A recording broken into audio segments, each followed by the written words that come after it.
Lush, and I'm outside the Hub Culture Pavilion. It's pretty cold, as you might be able to tell from our breaths. I'm here with Greg Day, one of the partners here at Hub Culture. He's the Vice President, Chief Security Officer for Palo Alto Networks. Thank you. Thanks for coming. Now, you deal with cybersecurity. Tell me what has changed just in the last 12 months about the kind of threats you're seeing facing businesses. I think that the most important change for business in the last 12 months is the level of impact that it's actually having for them. And that's driven by two things. One is just how digitally dependent we are. We talk about digital twinning. Just about everything we do, we're moving to technology because it's more efficient, and big data allows us to do creative new things for our businesses. However, we think that data is the most crucial part of how our business functions.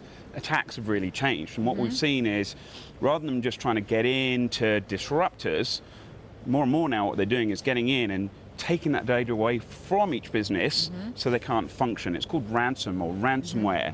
And it literally just takes one instance to get in. And we might see it in things like hospitals, where if I take away your X-ray or your MRI, they can't perform surgery.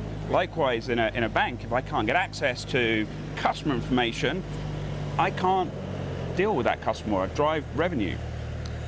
And in terms of the kind of ways you're advising that companies fight back, what do you do? Are there people from within the business that you have to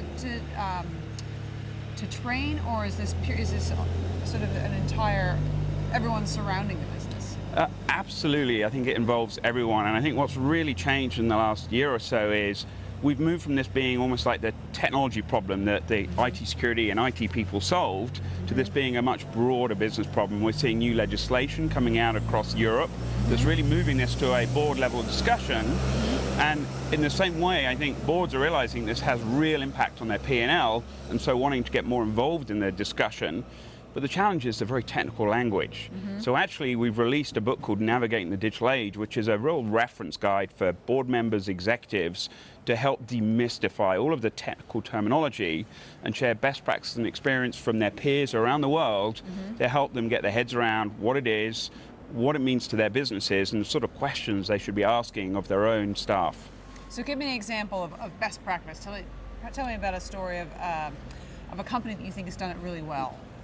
Well, and I think one of the things we see a lot at the minute is more and more cyber incidents making headlines. And that's a really kind of tough challenge, because historically, I think the mindset was, I don't want to tell anyone about it. If I do, it's seen as a position of weakness. But if it gets into the news without that business here leading it, that can have real brand damage and impact. At the same time, what we've seen is the flip side, businesses almost rushing to get the news out. And if you try and get that out too early, it almost seems like you don't know what you're doing. So there's a real fine balancing act to say, what I need to do is to get the right information, to share that in the right way with the public, where I can look like I understand the problem, I understand the implications, and I'm dealing with the problem efficiently. And of course, again, the new regulations coming out are actually now going to mandate any organization that holds an EU citizen's data, no matter where they are in the world, will actually need to notify where there may be personal harm involved in that information being misused. How important do you think digital identity is going to become? I think the more and more we become digitally dependent, that is almost going to become our most primary method of identifying each other. If you consider now how many people shop online, book holidays online, everything they do uses some form of technology. So that really does become our primary method of trust with each other. And if we don't have that trust, we lose the confidence to use that technology, and that technology is what drives business opportunity. Finally, tell me, where are the attacks that you've been seeing coming from? Are they native within the country where the company is located, or are they global? The honest answer is all of the above. Often we see local attacks. A lot of attacks use this idea of social engineering. And what that really means is I understand things about that culture. It might be something, for example, here at the World Economic Forum, something tied into this event that people go, oh, I want to read that. It might be something that requires language nuances.